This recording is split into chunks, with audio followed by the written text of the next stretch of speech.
Oh, hey there. It is Wednesday the 10th.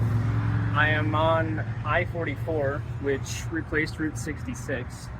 And all along Route 66, there are different, like, alien type and space themed places.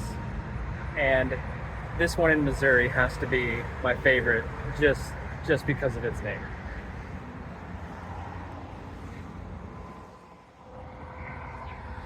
Yeah, Uranus Fudge Factory.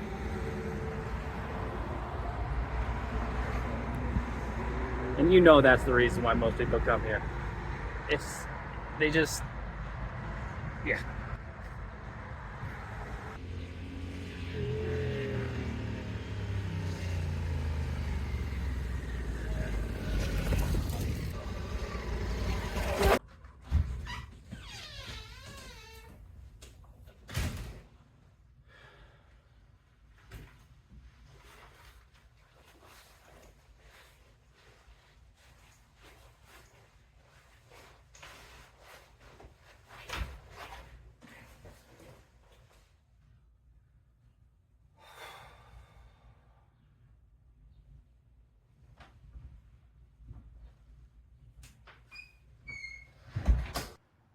Oh hey dear.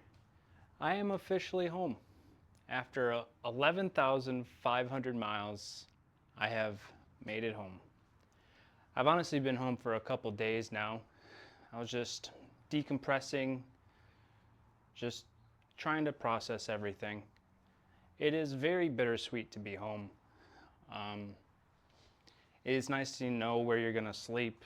It's nice to have amenities available to you at all times, but the sense of adventure is just not there. I don't want to say it's difficult to adjust, it's just definitely different. I really wasn't gone that long.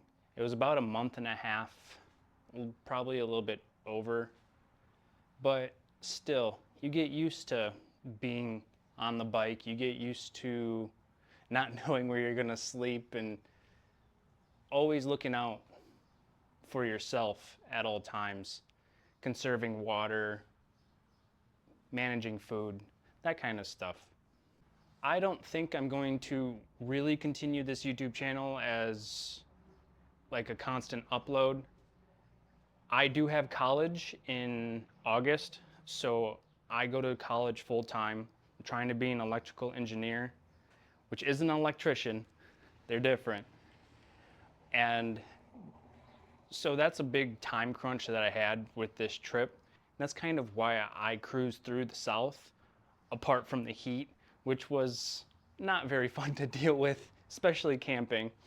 There's no way to keep cool, and I like my house at like 68 degrees at all times. I like the cold. That's why I'm in Wisconsin. I do want to do a track day with that bike over there. That is my track bike. I would like to do a track day before college starts in the end of August, but we'll see about that. Money is a bit of a concern at this point.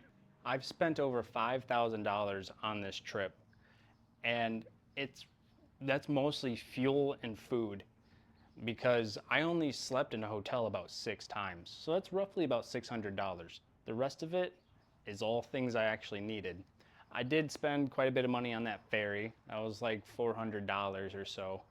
But other than that, it was mostly fuel and food. It's also really hard to get much footage on a track day because they don't let you get close to the track, obviously. So getting actual footage on a camera, like my phone, isn't very manageable. And the GoPro is hit or miss, especially with camera angles and all that stuff. I am truly impressed with the people that put track days on YouTube and actually make it look entertaining. I would like to thank everybody who stuck with me through this journey.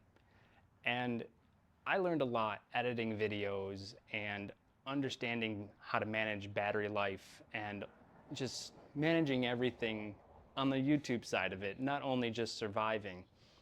So it was definitely a learning experience. it definitely kept me going in some situations.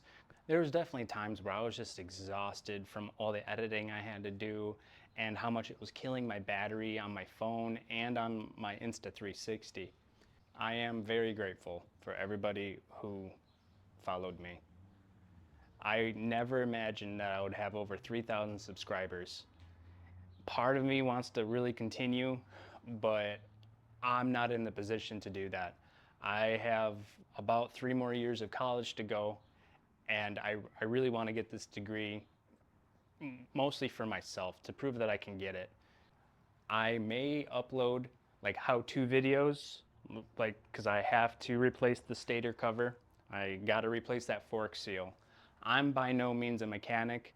I'm mechanically inclined, but procedures and how to do things properly definitely should be taught by a legitimate mechanic.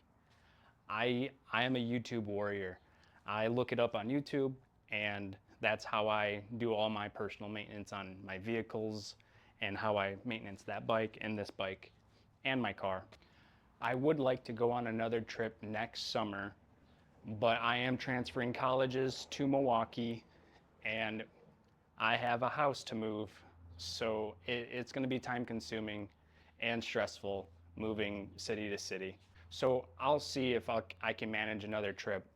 The next trip I would like to do is to go into Canada again, go north, and then go to the East Coast. And then I don't really want to go all the way down the East Coast because I did live in Charleston, South Carolina for 4 years.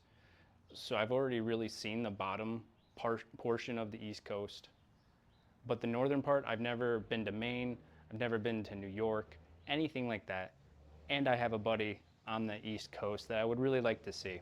So that might be the trip for next summer, but that all really depends on how my college life goes transferring. It was a pleasure sharing this experience with you guys and me being able to upload it to YouTube so I can look back on it and remember all the things I did, because I did a lot.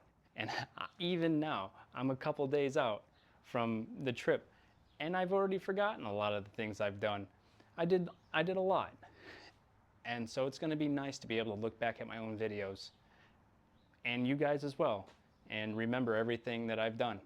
I definitely miss being on the bike, being on the road. Something I thoroughly enjoyed.